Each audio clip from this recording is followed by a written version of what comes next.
Sa loob na mahigit isang dekada na gumagamit ang China ng lalong agresibong diskarte sa pamamagitan ng hybrid warfare upang palakasin ang kapangyarihan at impluensya nito sa estratehikong South China Sea.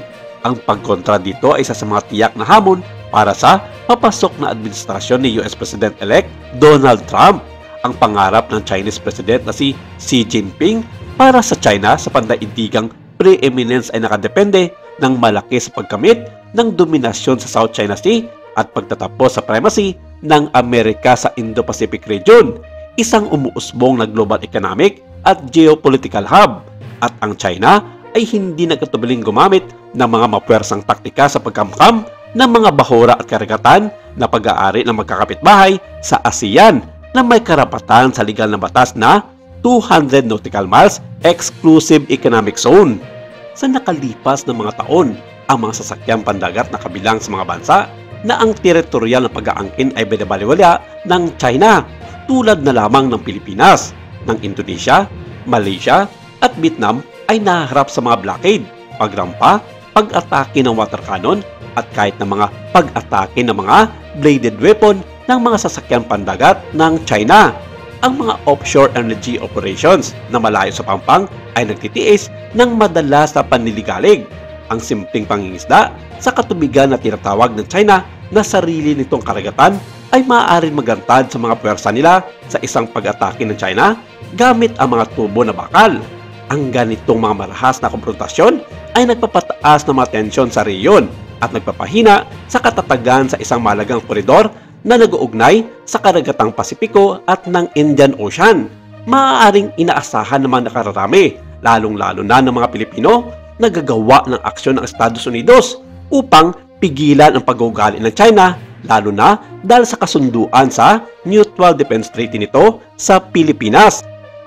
Gayunpaman, tatlong sunod-sunod na presidente ng Amerika na sina Barack Obama, Donald Trump at Joe Biden ay nabigo na mag-alok ng anumang bagay lalampas sa mga payag ng suporta at simbolikong aksyon.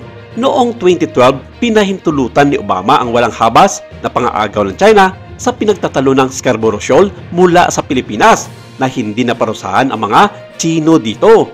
Hindi ito ang unang pagkakataon na nabigo ang US na tuparin ang mga pangako nito sa pagtatanggol sa Pilipinas.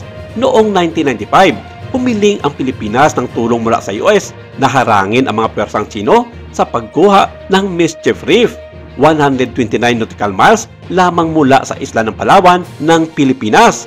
Ang Pangulo ng US na si Bill Clinton na nag-iisip sa pagwawakas 3 taon bago ang karapatan ng Amerika na magpapanatili ng mga base militar sa Pilipinas ay tumanggi dito.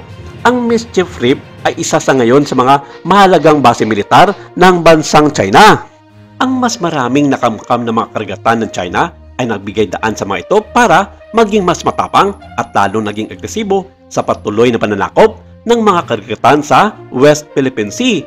Kasunod ng pagkuha ng Scarborough Shoal, nagsimula si Xi sa isang land reclamation frenzy na lumika ng 1,300 hektarya ng lupain sa South China Sea, kabilang ang 7 artificial na isla na nagsisilbing mga forward operating bases nito. Nagtayo ang China ng 27 na mga outpost ng militar sa mga pinagtatalo ng isla na ngayon ay puno na ng mga short-range missiles, reconnaissance gear, radar system, at laser at jamming equipment. Ang mga malalaking isla dito ay nagtatampok din ng mga hangar ng sasakyang pangimpapawid, mga runway at mga daungan ng malalim na tubig. Sa pamamagitan ng unilateral na pagdodrawing ng geopolitical na mapa ng South China Sea, tiniyak ng China na ito ay natatangi sa posisyon upang maipakita ang kapangyarihan sa rehiyon.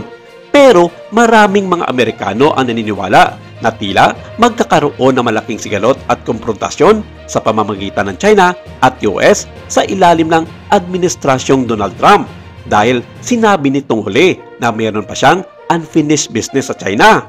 Base sa mga eksperto, tila may laman ang mga sinasabi na ito ni Trump patungkol sa China. Naniniwala noon ang Republican President na ito na malaking dagok ang China sa seguridad hindi lamang sa ASEAN region kundi sa buong mundo. Sa pagkakataong ito, sinabi rin ng mga eksperto ng defense industry na matutuldukan na ang mga ginagawa ng China hindi lamang sa usaping kalakalan kundi maging sa usaping militar, lalong-lalo na sa mga nangyayari sa South China Sea. Sinabi na noon pa ni Trump na kailangan ng wakasan ang mga paghari-harian ng China sa mundo bago pa mahuli ang lahat, at naniniwala ang mga nakararami na ito na ang tamang panahon at maghahanda na ang Amerika sa panibagong digmaan. Hindi pa man nakakaupo bilang bagong presidente ng Amerika, inanunsyo na ng White House na nagpadala na ang mga ito ng puwersang Amerikano sa West Philippine Sea, at inaasahan ang bagong komplutasyon ng US at China sa mga isla na kontrolado ng Pilipinas, at marahil isa ito sa magiging rason ng Administrasyong Trump para gagawa ng panibagong isyu ang China. Kaya medyo ingat ang pamunuan ni Xi Jinping dito, at marami ang nagsasabi na hindi na ito biro ng bagong administrasyon ng Amerika at malaki ang posibilidad na magkakaroon ng kaguluhan sa buong South China Sea. Maraming salamat. Ito lang muna ang ating update for today.